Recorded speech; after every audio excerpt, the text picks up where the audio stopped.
തെരഞ്ഞെടുപ്പ് സമയത്ത് എല്ലാവർക്കും എവിടെ നിന്നൊക്കെയാണ് പണി കിട്ടണത്. ഒന്ന് തീരുമ്പോൾ അടുത്തതുപോലെ എല്ലാവരും വരിവരിയായി നിന്ന് അവരവർക്കുള്ള പണി വാങ്ങിച്ചുകൊണ്ടിരിക്കുകയാണ്.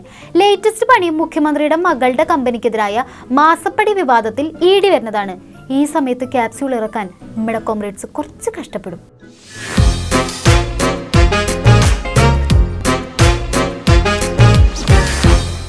സഖാക്കൾ അസ്വസ്ഥരാണ്. മാസപ്പടി കേസിൽ എത്ര ക്യാപ്സ്യൂൾ ഇറക്കി, എത്ര മാസ് ഡയലോഗുകൾ പറഞ്ഞു. എന്നിട്ടും അവസാനം മുഖ്യമന്ത്രിയുടെ മകൾ ഉൾപ്പെട്ട ഇതേ മാസപ്പടി കേസിൽ ED ഇടപെട്ടിരിക്കുന്നു. ഇതെങ്ങനെ ശരിയാവും?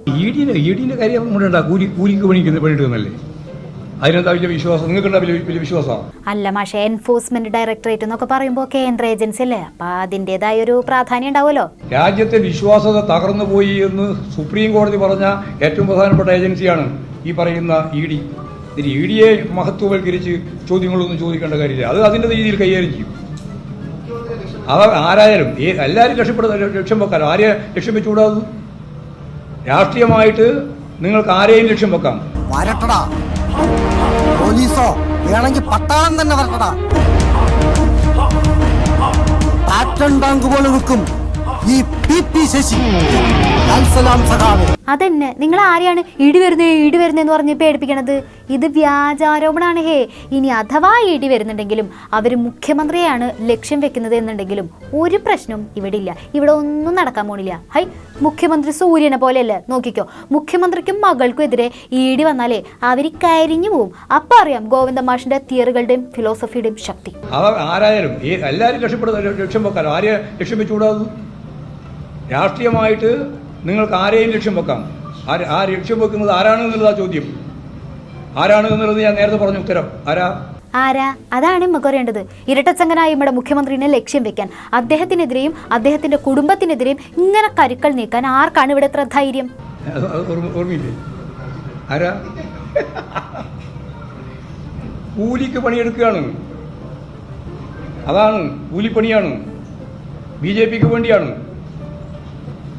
ഇവിടെ ഒരു കാര്യമുണ്ട്. എന്തുകൊണ്ടാണ് ഇവിടെ കേരളത്തിലെ ഗവൺമെന്റിനും നേതാക്കന്മാർക്കും എതിരായിട്ട് വരാതെന്ന് ചോദിച്ചാൽ, ഇവിടുത്തെ പ്രധാനപ്പെട്ട പ്രതിപക്ഷ നേതാവുണ്ടല്ലോ വി ഡി സതീശനും സമാധാനിപ്പിക്കാൻ വേണ്ടിയാണ്.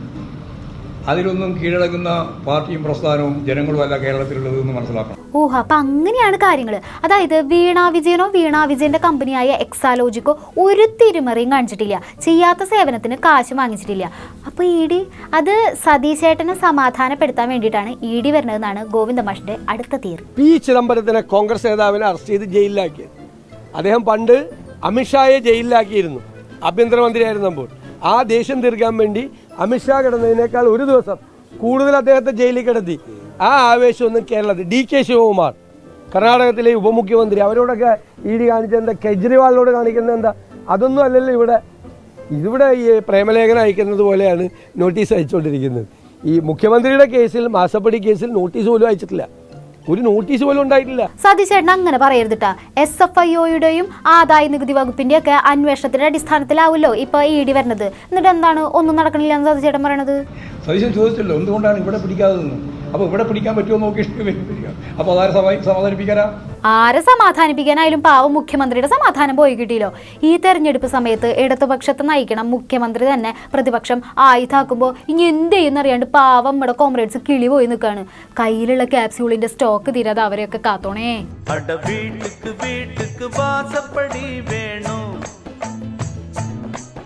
മുഖ്യമന്ത്രിയുടെ മകളുടെ പേരിലുള്ള മാസപ്പടി അഴിമതി ആരോപണത്തിൽ വളരെ വൈകിയാണ് ED ഇപ്പോൾ കേസെടുത്തിരിക്കുന്നത്. പക്ഷേ ED കേസെടുത്തത് കൊണ്ട് മുഖ്യമന്ത്രിക്ക് ഒരു ഭയവുമില്ല. കാരണം പ്രധാനമന്ത്രി നേരിട്ട് വന്ന് കേരളത്തിൽ പറഞ്ഞു, ഈ ഗവൺമെൻറ് മുഖ്യമന്ത്രിയുടെ ആഫീസ് കേന്ദ്രമാക്കി സ്വർണ്ണക്കള്ളക്കടത്ത് നടന്നു. ഒരു പ്രധാനമന്ത്രി വന്ന് പ്രസംഗിച്ചിട്ട് എന്തെങ്കിലും ആക്ഷൻ ഉണ്ടായോ? മുഖ്യമന്ത്രിയെ ഒന്ന് ഇതുവരെ ചോദ്യം ചെയ്തു. അഴിമതി കേസിൽ ആണല്ലോ ഇപ്പോൾ അരവിന്ദ് കേജ്രിവാളിനെ അറസ്റ്റ് ചെയ്ത് അകത്തിട്ടിരിക്കുന്നത്. ഷിബു സോറനെ എന്തിനാണ് അറസ്റ്റ് ചെയ്തത്? പിണറായി വിജയൻ്റെ ആഫീസിലോ വീട്ട് പഠിക്കലോ പോലും EDയോ CBIയോ ആരും ഇതുവരെ കാലെടുത്ത് വെച്ചിട്ടില്ല. അതിന് കാരണം വളരെ ക്ലിയറാണ്. ED ഇപ്പോഴത്തെ മാസപ്പടി കേസിൽ എടുത്തു എന്ന് വിചാരിച്ചാൽ മുഖ്യമന്ത്രിക്ക് അല്പം പോലും ഭയമില്ല. EDയും വരില്ല, CBIയും വരില്ല. കേരളമാണോ അവർ ഓടി ഒളിക്കും. എന്തുകൊണ്ടാണ് മുഖ്യമന്ത്രിക്ക് പേടിയില്ലാത്തത്? അതിനുള്ള ക്യാപ്സ്യൂളും റെഡിയാണ്. അതിനുള്ള വിശദീകരണം കയ്യിലുണ്ടെന്ന്. നേരത്തെ ഭാര്യയെക്കുറിച്ചായിരുന്നു, ഇപ്പം മെല്ലെ മകളിലേക്ക് എത്തിയിട്ടുണ്ട്. എൻ്റെ ഭാര്യ, അവളുടെ അമ്മ, റിട്ടയർ ചെയ്ത് കിട്ടിയ കാശ് അത് ബാങ്കിൽ നിന്ന് എടുത്ത് കൊടുക്കുകയാണ്. നീ പോയിട്ട് നിൻ്റെതായ കമ്പനി തുടങ്ങും, സ്വന്തമായിട്ട് ചെറിയ കമ്പനി തുടങ്ങിയാൽ മതി എന്ന് പറഞ്ഞിട്ട് തുടങ്ങുകയാണ്. അപ്പോൾ അതിൽ നിന്ന് വന്നതുകൊണ്ട് തന്നെ ഇങ്ങനെയുള്ള കാര്യങ്ങളൊന്നും കേൾക്കുമ്പോൾ എനിക്കൊരു മാനസിക കുലുക്കവും ഉണ്ടാവില്ല. മനസ്സമാധാനമാണ് പ്രധാനം. നിങ്ങൾ മനസ്സമാധാനത്തിന് നിരക്കുന്ന കാര്യങ്ങൾ മാത്രമേ ചെയ്യാവൂ. തെറ്റ് ചെയ്തെങ്കിൽ മനസ്സമാധാനം ഉണ്ടാവില്ല. ബാക്കിയെല്ലാം കേൾക്കുമ്പോഴും തെറ്റായ കാര്യങ്ങൾ നമ്മളെക്കുറിച്ച് പറയുന്നത് കേൾക്കുമ്പോഴും ഉള്ളാലെ ചിരിച്ചുകൊണ്ടത് കേൾക്കാൻ പറ്റും. ആ ഉള്ളാലെ ചിരിച്ചുകൊണ്ട് കേൾക്കാൻ പറ്റുന്ന മാനസികാവസ്ഥയിലാണ് ഞാൻ. ഒന്നും എന്നെ യേശില്ല. യേശാത്തത് ഇതുകൊണ്ട് തന്നെയാണ്. അതൊരു അഹംഭാവം പറച്ചിലൊന്നുമല്ല. ഈ കൈകൾ ശുദ്ധമാണ്, അതുകൊണ്ട് തന്നെയാണ്. പാവം വീണ വിജയൻ അമ്മയുടെ പെൻഷൻ കാശ് കൊണ്ട് ഉണ്ടാക്കിയ കമ്പനിയാണ് എക്സാലോജിക്. അതിനെതിരെ ഇങ്ങനെ ആരോപണങ്ങൾ ഉന്നയിക്കാനും ED അന്വേഷണം കൊണ്ടുവരാനും ഒക്കെ ഇത്രയും ദുഷ്ട മനസ്സ് ആർക്ക് എവിടെയുള്ളത്? ഇവരുടെയൊക്കെ സാമ്പത്തിക ഇടപാടൊക്കെ അന്വേഷിക്കുന്നതാണ് കേട്ടത്. കുഴപ്പമൊന്നും ഉണ്ടാവില്ലല്ലോ അല്ലേ മാഷേ?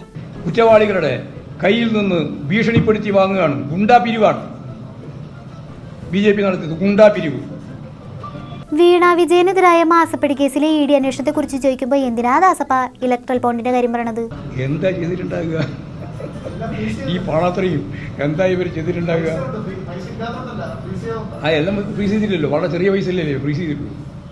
ബാക്കി പൈസ എവിടെ പോയി? ബാക്കി പൈസ എത്രയുടെ പോയി? എവിടെ കൊണ്ടുപോയതാ? ഞാനൊന്നും പറയുന്നില്ല, അതെല്ലാവർക്കും അറിയാം എന്താ ചെയ്തിട്ടുണ്ടാകുക. ശരി, അവരെ കയ്യിൽ കോടികൾ ഉണ്ടെങ്കിൽ കയ്യിൽ നയാ പൈസ ഇല്ലേ, നാരങ്ങ വെള്ളം വാങ്ങി കുടിക്കാൻ പോലും കാശില്ലേന്ന് അവർ സങ്കടം പറയോ? എല്ലാം ഫ്രീസ് ചെയ്ത് വെച്ചിരിക്കല്ലേ. കോൺഗ്രസിന്റെ ദേശീയ നേതൃത്വം മുതൽ അണികൾ വരെ വെള്ളം വാങ്ങി കുടിക്കാൻ പോലും കാശില്ല എന്ന് പറയുമ്പോൾ ഇങ്ങനെ ആരോപണം ഉന്നയിക്കുന്നത് ശരിയാണോ? ആ ഗുണ്ടാ പിരിവ് നടത്തിയിട്ടാണ് ഈ പറഞ്ഞ, ഞാൻ നേരത്തെ പറഞ്ഞ സംഖ്യ ഉണ്ടല്ലോ, ഇത്രയും കോടി ഉറുപ്പിക, എത്ര 8251 കോടി. ചെറിയ ഗുണ്ടാ പിരിവല്ല. നമ്മുടെ നാട്ടിലെ ഗുണ്ടകളെ പറ്റി പിരിക്കുമ്പോൾ ഒരു 1000, 2000, 1 ലക്ഷമൊക്കെയാണ് പിരിക്കുക. ഇത് 8251 കോടി ഉറുപ്പിക ഗുണ്ടാ പിരിവ് പോലെ ഇലക്ട്രൽ ബോണ്ടിൻ്റെ ഭാഗമായിട്ട് കേസ് എടുക്കുമെന്ന് പറഞ്ഞ്, അല്ലെങ്കിൽ കേസ് എടുപ്പിച്ച്, എന്നിട്ട് അതിൻ്റെ പെനാൽറ്റി ആയിട്ട് ആയിരക്കണക്കിന് കോടി ഉറുപ്പിക സനിയോ മാട്ടൻ ഉൾപ്പെടെയുള്ളവരുടെ കയ്യിൽ നിന്ന് വാങ്ങുക. അപ്പോൾ അവരുടെ കയ്യിൽ ഇപ്പോഴും കോടികൾ ഉണ്ടെന്നാണ് മാഷ് പറയണത്. ശരി, കോടികളുടെ കാര്യം പറയുകയാണെങ്കിൽ വീണ വിജയനും 1 കോടിയിലധികം രൂപയുടെ മാസപ്പടി വാങ്ങിയിട്ടുണ്ടെന്നാണ് ആരോപണം. അതിലൊന്നും പറഞ്ഞു കേട്ടില്ല.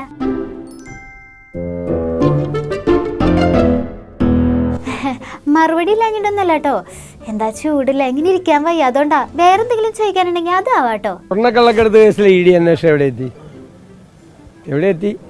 ലൈഫ് മിഷൻ കൊലക്കേസിലെ ED അന്വേഷണം എവിടെ എത്തി? ഇത് തെരഞ്ഞെടുപ്പ് പ്രഖ്യാപിച്ചപ്പോൾ ഒരു സ്റ്റണ്ടാണ്. ഞങ്ങൾ തമ്മിൽ ഒരുമിച്ചല്ല എന്ന് കാണിക്കാൻ വേണ്ടിയിട്ടാണ്. കേരളത്തിൽ കഴിഞ്ഞ നിയമസഭാ തെരഞ്ഞെടുപ്പിന് മുമ്പെടുത്ത ED അന്വേഷണവും നിയമസഭാ തെരഞ്ഞെടുപ്പിന് ശേഷം എടുത്ത ED അന്വേഷണവും എല്ലാം പെരുവഴിയിലാണ്. എല്ലാം ഇവർ തമ്മിൽ ധാരണയുണ്ടാക്കി തീർത്തതാണ്. പകരം കേരളത്തിൽ നടന്ന ഏറ്റവും വലിയ ഹവാല പിടിച്ചത്, ആ ഹവാലയുടെ അന്വേഷണം ഇല്ലാതായി. പരസ്പരം സുരേന്ദ്രനെ സഹായിച്ചു കൊടുത്തു സർക്കാർ. ഈ പരസ്പര സഹായ സഹകരണ സംഘം മാത്രമാണിത്. മാന്യത നടിച്ച് നടക്കുകയാണ് കോൺഗ്രസും BJP എല്ലാം. അതിലൊന്നാം പ്രതി BJP തന്നെയാണ്. അതിനൊപ്പം BJPയുടെ ഒപ്പം കോൺഗ്രസ് ഉണ്ടെന്ന് മാത്രമേ ഉള്ളൂ. മാസപ്പടി കേസിന്റെ കാര്യം ചോദിക്കുമ്പോൾ വീണ്ടും വീണ്ടും ഇലക്ട്രൽ ബോണ്ടിന്റെ കാര്യം പറയുമ്പോൾ അതിൽ സംശയമൊന്നുമില്ലല്ലോ അല്ലേ? കേന്ദ്ര ഏജൻസികൾ ഉപയോഗിച്ച് BJP ഇതര സർക്കാരുകളെ കേന്ദ്രം പ്രതിക്കൂട്ടിൽ നിർത്തുന്നു എന്നൊരു ലൈൻ പിടിക്കാം. അല്ല, നമ്മളെന്തിനാ ടെൻഷൻ ആവണത്? കൈകളൊക്കെ ശുദ്ധല്ലേ, പിന്നെ എന്തിനാ പേടിക്കണത്? അല്ലേ റിയാസേട്ടാ? CPM ഈ വിഷയത്തിൽ നേരത്തെ തന്നെ നിലപാട് പറഞ്ഞു. ഇന്നലെ ഗോവിന്ദമാഷ് അത് ആവർത്തിച്ചു. CPM നേരത്തെ പറഞ്ഞ നിലപാട് ശക്തിപ്പെടുന്നതാണ്. ഇന്ത്യയിൽ ഇപ്പോൾ ഇതുമായി ബന്ധപ്പെട്ട് കേരളം ഉൾപ്പെടെ എല്ലാ ഇടങ്ങളിലും നടക്കുന്ന സംഭവ വികാസങ്ങൾ. ഗോവിന്ദ മാഷ് പറഞ്ഞല്ലോ, ഇനി റിയാസേട്ടൻ എന്തൊട്ട് പറയാനാ? അവിടെയും ഭയങ്കര ചൂടാണെന്ന് തോന്നുന്നു. പുറത്തു നിന്ന് സംസാരിക്കാനൊന്നും വയ്യന്നേ, അതുകൊണ്ടാ. ഞാൻ പോകുന്നു. ബൈ. നിങ്ങളൊക്കെ തിരിച്ചും മറിച്ചും ക്യാപ്സ്യൂൾ ഇറക്കിയാലും നമ്മുടെ EPയുടെ അത്ര ആരും എത്തില്ല കേട്ടാ. മുമ്പ് മാസപ്പടി ആരോപണം വന്നപ്പോൾ പാവം വീണമോളെ അദ്ദേഹം ചേർത്ത് നിർത്തിയത് നമ്മളെല്ലാവരും കണ്ടതല്ലേ. കണ്ണു നിറയാണ്ട് ഏതെങ്കിലും മനുഷ്യൻ അത് കണ്ടു തീർക്കാനായോ? ഇതൊരു പെൺകുട്ടി IT മേഖലയിൽ പ്രഗത്ഭയാണ്, ഒരു സംരംഭം ആരംഭിക്കുന്നു. അത് നടത്തി ജീവിക്കാൻ സമ്മതിക്കില്ല എന്നാണോ? വേട്ടയാടുകയാണോ? ഒരു സ്ത്രീയാണ് വേട്ടയാടുന്നത്, ഒരു പെൺകുട്ടിയാണ് വേട്ടയാടുന്നത്. IT കമ്പനി തുടങ്ങിയ പാവപ്പെട്ടൊരു പെൺകുട്ടി എങ്ങനെ നിങ്ങൾക്ക് ഇങ്ങനെ വേട്ടയാടാൻ തോന്നുന്നു? ഒരു സ്ത്രീയുടെ മേലെ എങ്ങനെ ഇങ്ങനെ ആരോപണം ഉന്നയിക്കാൻ തോന്നുന്നു? അത് പാവം കമ്പനിയൊക്കെ നടത്തി ജീവിച്ചു പോക്കോട്ടെ എന്ന് വിചാരിച്ചുകൂടായിരുന്നോ നിങ്ങൾക്ക്? മകളെ, ഭയപ്പെടേണ്ട. സൂര്യപുത്രിക്ക് രക്ഷകനായി നമ്മുടെ EP കാവലുള്ളിടത്തോളം കാലം ഒരു ഇടിയും ഇവിടെ ഒന്നും ചെയ്യാൻ പോണില്ല.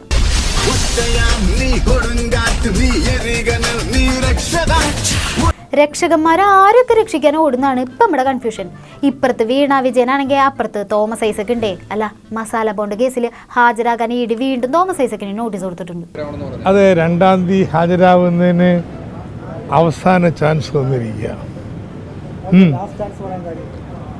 അതെനിക്കറിഞ്ഞൂടാ എന്താ അതിൻ്റെ അർത്ഥം എന്നുള്ളത്.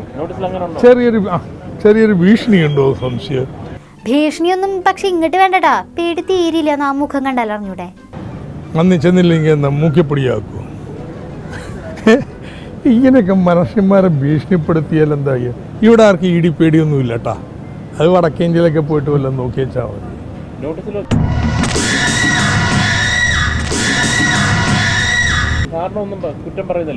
ഇല്ല, ലാസ്റ്റ് ചാൻസ് എനിക്ക് വന്നിരിക്കുക. സ്ഥാനാർത്ഥിയായിട്ട് നിൽക്കുമ്പോൾ ഇതുപോലെ ഇടിക്ക് മുന്നിൽ ഹാജരാവാൻ പറയുന്നത് വലിയ കഷ്ടമാണല്ലേ. ഇതിപ്പോ അരവിന്ദ് കെജ്രിവാളിന്റെ അവസ്ഥയാവുമെന്നാണ് നാട്ടുകാർ വെക്കുന്നത്. നോക്കാന്ന് ഇത് കേരളമാണ്. അപ്പോൾ കോടതി വരട്ടെ. ഞാൻ കോടതിയിൽ ഇരിക്കുന്ന കാര്യത്തെക്കുറിച്ച് കൂടുതൽ പറയുന്നില്ല. ഇതുപോലെ തന്നെ ഒരു ഇ ഡി നീക്കം വീണ വിജയനെതിരെ വന്നിട്ടുണ്ട്. അപ്പൊ നിങ്ങൾ തുല്യ ദുഃഖിതരാണല്ലേ. മാസപ്പടി കേസിൽ ECIR രജിസ്റ്റർ ചെയ്ത ആ ഒരു ഇ ഡി നീക്കത്തെ കുറിച്ച് എന്തുട്ടാ പറയാനുള്ളത്? അതെനിക്ക് അറിഞ്ഞൂടാ. ഇത് കാര്യം ഞാൻ കൂടുതൽ പറയുന്നില്ല. കോടതിയുടെ പരിഗണനയിരിക്കുന്നതല്ലേ. കോടതിയുടെ പരിഗണനയിൽ ഇരിക്കുന്ന കാര്യമായുണ്ട് മസാല ബോണ്ട് കേസിനെ കുറിച്ച് ഒന്നും പറയാനില്ല. വീണ വിജയനെതിരായ മാസപ്പടി കേസിനെ കുറിച്ച് ഒന്നും അറിയാത്തതുകൊണ്ട് അതിലും പ്രത്യേകിച്ചൊന്നും പറയാനില്ല. ആരോപണവും കേസും ED ഒക്കെ വരുമ്പോൾ ചോദ്യങ്ങൾക്ക് ഉത്തരം പറയാണ്ട് ഇങ്ങനെ ഒഴിഞ്ഞു മാറുന്നത് ഒരു തെറ്റാണോ ഗൈസ്? അന്വേഷണം നടക്കട്ടെ, വരട്ടെ വിവരങ്ങൾ. നേരം കിട്ടൂല്ലോ വിവരങ്ങൾ കേട്ടാ. ഞാൻ പറഞ്ഞില്ലേ, അന്വേഷണം നടക്കട്ടെ, വിവരങ്ങൾ കിട്ടട്ടെ എന്താണെന്നുള്ളത്. അന്നേരം നിങ്ങൾക്ക് മനസ്സിലാക്കാൻ പറ്റുമല്ലോ. ഞാൻ പറയേണ്ടത് ഞാൻ പറഞ്ഞില്ലേ, ഞാൻ പറഞ്ഞല്ലോ. കേട്ടില്ലേ? നിങ്ങൾക്ക് കേൾപ്പിക്കുന്ന കയറാറുണ്ടോ? കഴിഞ്ഞ ദിവസം കൊല്ലത്ത് പൗരത്വ സംരക്ഷണ സദസ്സ് സംഘടിപ്പിച്ചിട്ടുണ്ടായിരുന്നു. മുഖ്യമന്ത്രി പ്രസംഗിച്ച് കഴിഞ്ഞപ്പോഴത്തേക്കും വേദി ആകെ കാലിയായി. അതെങ്ങനെ ശരിയാവും? ഇവിടെ CM ആണ് മെയിൻ. അതുകൊണ്ട് മുഖ്യമന്ത്രി പോയി കഴിഞ്ഞിട്ട് ആള് പോയാലൊന്നും വലിയ കുഴപ്പമില്ലെന്നേ.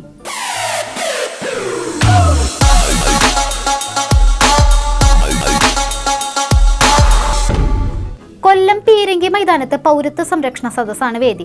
CAA വിഷയത്തിലെ പൊതുജന പ്രക്ഷോഭമാണ് ഉദ്ദേശം. 6:45 പരിപാടി തുടങ്ങാന്ന് പറഞ്ഞിട്ട് 7 മണിയും 7:15 കഴിഞ്ഞിട്ട് മുഖ്യമന്ത്രിനെ കാണാനില്ല. ഇനിയിപ്പോ പരിപാടി അങ്ങോട്ട് തുടക്കാം. ഇവിടെ ഗണേഷ് കുമാറാണ് ഇപ്പൊ സംസാരിക്കുന്നത്. ഹിറ്റ്ലർ അഴിച്ചുവിട്ട നാസിസം എങ്ങനെയാണോ ജർമ്മനിയിൽ വംശഹത്യ നടത്തിയത്, അതുപോലെയാണ് കാര്യങ്ങൾ പോകുന്നത്. ഒറ്റയ്ക്ക് നമ്മൾ എവിടെയും ഹിറ്റ്ലർ എന്ന ആളുമായി നമ്മൾ താരതമ്യം ചെയ്താൽ ഒരാളെ ഇന്ത്യയിൽ കാണാം. ഹിറ്റ്ലറിന്റെ ധാരാളം വീഡിയോ ദൃശ്യങ്ങൾ, ലോക ചരിത്രത്തിൽ കടന്നുപോയ നേതാക്കന്മാരിൽ ഏറ്റവും കൂടുതൽ വീഡിയോ ഫുട്ടേജ് ഉള്ളത് ഹിറ്റ്ലറുടെയാണ്. അദ്ദേഹം പോകുന്ന വഴിക്കെല്ലാം ക്യാമറ വെച്ച് ഇങ്ങനെ ഷൂട്ട് ചെയ്തുകൊണ്ടിരിക്കുക. അതിപ്പോ ഇവിടെ പറയേണ്ട കാര്യം എന്തുട്ടാ? അതിന് ഇവിടെ ആരാ ഫോട്ടോഷൂട്ട് നടത്തുന്നത്?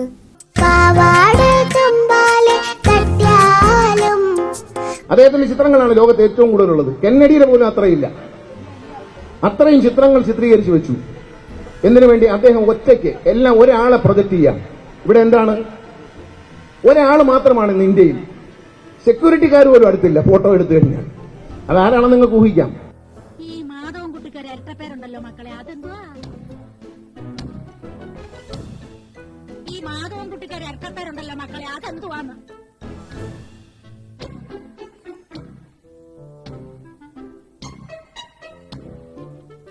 ആ കൊച്ചന്മാര് പ്രത്യേകം പറഞ്ഞയച്ചതാ, മറക്കല്ലേന്ന്. എന്തുവാ? ഓഹോ, ഞങ്ങളുടെ മോദിജിനപ്പോ ഹിറ്റ്ലറായിട്ട് കമ്പയർ ചെയ്യാണല്ലേ? വേണ്ടാട്ടാ, ഇടിനങ്ങോട്ട് അയക്കണോ? മതി പ്രസംഗം നിർത്തിയേ. അതാ വരുന്നു നമ്മുടെ പ്രിയങ്കരനായ മുഖ്യമന്ത്രി. ഇനി നമുക്ക് അദ്ദേഹത്തിന്റെ വാക്കുകൾ കേൾക്കാം. അല്ലെ, എവിടെയായിരുന്നു ഇത്ര നേരം? നമുക്ക് CAA-ക്കെതിരെ ആഞ്ഞടിക്കണ്ടേ? ഹിറ്റ്ലർ അവിടുത്തെ ന്യൂനപക്ഷമായതുകൊണ്ടാണ് ജൂതരെ ആഭ്യന്തര ശത്രുവായി കണ്ടത്. അന്ന് കമ്മ്യൂണിസ്റ്റുകാരെ ബോൾഷേവിക്കൾ എന്ന പേരിലാണ് അറിയുന്നത്. അതുകൊണ്ടാണ് ഹിറ്റ്ലർ ബോൾഷേവിക്കൾ എന്ന് വിളിച്ചത്. അതേ രീതി തന്നെ ഇവിടെ RSS കടന്നുകൊണ്ടിരിക്കുകയാണ്. നേരം വൈകി എത്തിയാൽ എന്താ? വിശാലമായി 1 മണിക്കൂർ മുഖ്യമന്ത്രി സംസാരിച്ചില്ലേ? എല്ലാവർക്കും സന്തോഷമായില്ലേ? അടുത്തതായി കടക്കൽ അബ്ദുൾ അസീസ് മൗലവി. കുറച്ച് സമയം കൂടി നിങ്ങൾ ഇരിക്കും. കാരണം ഇതുപോലുള്ള സമ്മേളനം എപ്പോഴും കൂടാൻ നിൽക്കില്ലല്ലോ. അതുകൊണ്ട് ഞങ്ങളൊക്കെ വ്രതാനുഷ്ഠിച്ചവരാണ്. വ്രതാനുഷ്ഠിച്ചാൽ ആദ്യം നമസ്കാരം മുമ്പ് ചെറുതായിട്ട് ഒരു ഈത്തപ്പഴമൊക്കെ കഴിക്കും. അത് കഴിച്ചുകൊണ്ടാണ് ഞങ്ങൾ വന്നത്. അതുകൊണ്ട് നമുക്ക് കുറച്ചുകൂടെ കഴിഞ്ഞിട്ട് പോവാം. എന്നും ഇതുപോലുള്ള യോഗം കൂടാൻ നിൽക്കില്ലല്ലോ. എന്നാലും മുഖ്യമന്ത്രിയുടെ പ്രസംഗം കഴിഞ്ഞപ്പോൾ തന്നെ വേദി കാലിയായത് എന്തുകൊണ്ടായിരിക്കും? മുഖ്യമന്ത്രിയുടെ പ്രസംഗം ബോറടിച്ചാ? അതോ മുഖ്യമന്ത്രിയുടെ പ്രസംഗം കഴിയണവരെ ഇരുന്നാൽ മതി എന്ന് പറഞ്ഞോ? അല്ലെങ്കിൽ മുഖ്യമന്ത്രിനെ പേടിച്ചിട്ടാണോ ഇരുന്നത്?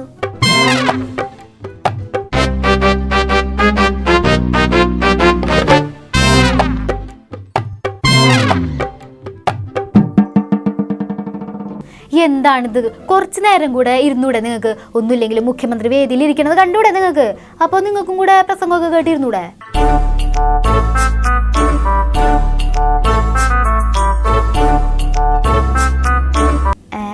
ദാണ്ട പോണു. നേരത്തെ ആരെ പറ്റിയാ പറഞ്ഞത്?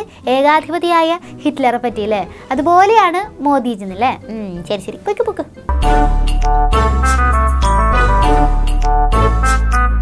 പൗരത്വ സംരക്ഷണ സദസ്സ് അവസാനിച്ചത് ഒഴിഞ്ഞ കസേരകൾ സാക്ഷിയായാണ്. എണീറ്റ് പോവരുതെന്ന് നാട്ടാരോട് പറഞ്ഞാൽ മതി. മുഖ്യന്റെ അടുത്ത് അമ്മാതിരി കമന്റ്സ് ഒന്നും വേണ്ടെന്ന് അറിയാലോ അല്ലേ?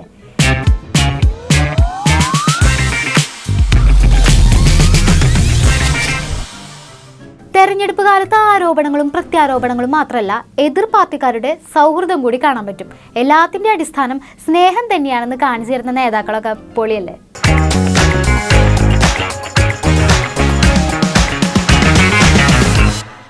നമ്മുടെ ഷാഫി പറമ്പിൽ വടകരയിൽ തെരഞ്ഞെടുപ്പ് പ്രചാരണം നടത്തായിരുന്നു. അപ്പോഴാണ് അറിയണത് നമ്മുടെ സ്പീക്കർ അവിടെ ഉണ്ടെന്ന്. അത് ശരി, എന്നാ പിന്നെ മൂപ്പരെ കണ്ട് വോട്ട് ചോദിച്ചിട്ട് തന്നെ കാര്യം എന്ന് ഷാഫി പറഞ്ഞു.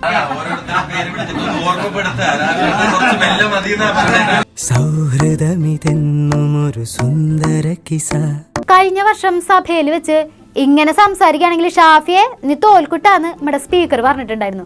സ്പീക്കർ തന്നെ ആ പറഞ്ഞത് സഭാരേഖകളിൽ നിന്ന് നീക്കം ചെയ്യുകയും ചെയ്തു. എന്തായാലും തൊട്ടടുത്ത വർഷം ലോക്സഭയിലേക്ക് സ്ഥാനാർത്ഥിയായിട്ട് വോട്ടും ചോദിച്ച് ചെന്നിരിക്കുകയാണ് ഷാഫി. രാഷ്ട്രീയ വിയോജിപ്പുകളൊക്കെ മറന്നുള്ള സ്നേഹ സംഭാഷണം.